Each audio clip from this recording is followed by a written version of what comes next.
March 28ರಂದು taluk ಕಚೇರಿ ಮುಂಭಾಗ ಮಲಯಾಳ ಭಾಷಾ ಮಸೂದೆ ವಿರುದ್ಧ ಕನ್ನಡಿಗರ ಪ್ರತಿಭಟನೆ.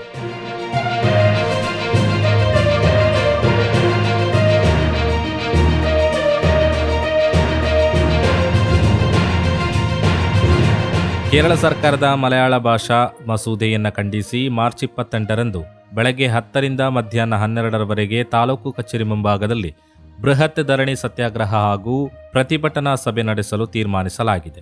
ಕಾಸರಗೋಡಿನ ಕನ್ನಡ ಅಧ್ಯಾಪಕ ಭವನದಲ್ಲಿ ಕರ್ನಾಟಕ ಸಮಿತಿ ನೇತೃತ್ವದಲ್ಲಿ ನಡೆದ ಕನ್ನಡಿಗರು, ಅಧ್ಯಾಪಕರು ಹಾಗೂ ವಿವಿಧ ಕನ್ನಡ ಪರ ಸಂಘಟನೆಗಳ ಪ್ರತಿನಿಧಿಗಳ ಸಮಾಲೋಚನೆಯಲ್ಲಿ ಸಭೆಯಲ್ಲಿ ಈ ನಿರ್ಧಾರವನ್ನು ಕೈಗೊಳ್ಳಲಾಗಿದೆ. ಜೊತೆಗೆ ಮಲಯಾಳ ಭಾಷಾ ಮಸೂದೆ ವಿರುದ್ಧ ಹೈಕೋರ್ಟ್ನಲ್ಲಿ ದಾವೆ ಹೂಡಲು ಸಭೆಯಲ್ಲಿ ತೀರ್ಮಾನಿಸಲಾಯಿತು. ಪಂಚಾಯತ್ ಮಟ್ಟಗಳಲ್ಲೂ ಪ್ರತಿಭಟನೆಗಳನ್ನು ಆಯೋಜಿಸಲಾಗುವುದು ಎಂದು ಸಭೆಯಲ್ಲಿ ತಿಳಿಸಿದ್ದಾರೆ.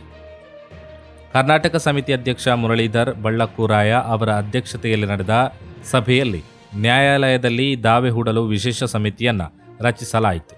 ಸಮಿತಿಯಲ್ಲಿ ನ್ಯಾಯವಾದಿ ಮುರಳೀಧರ್ ಬಳ್ಳಕ್ಕೂರಾಯ, ನಿವೃತ್ತ ನ್ಯಾಯಾಧೀಶ ರಾಜ್ಕುಮಾರ್, ನ್ಯಾಯವಾದಿ ಶ್ರೀಕಾಂತ್, ಡಾಕ್ಟರ್ ರತ್ನಾಕರ ಮಲ್ಲಮೂಲೆ, ನಿವೃತ್ತ ಡಿಇಒ ಮಹಾಲಿಂಗೇಶ್ವರ ರಾಜ್, ನಿವೃತ್ತ ಡಿಇಒ ಮೋಹನ್ ದಾಸ್, ಗಡಿ ಅಭಿವೃದ್ಧಿ ಪ್ರಾಧಿಕಾರ ಸದಸ್ಯ ಎಆರ್ ಸುಬ್ಬಯ್ಯ ಕಟ್ಟೆ, ನ್ಯಾಯವಾದಿಗಳಾದ ಸುಬ್ಬಯ್ಯ ರೈ, ಮಹೇಶ್, ಸತ್ಯನಾರಾಯಣ ಹಾಗೂ ನಿವೃತ್ತ ಎಇಒ ಯತೀಶ್ ಕುಮಾರ್ ರೈ ಅವರನ್ನು ಒಳಗೊಂಡ ಸಮಿತಿ ರಚಿಸಲಾಗಿದೆ.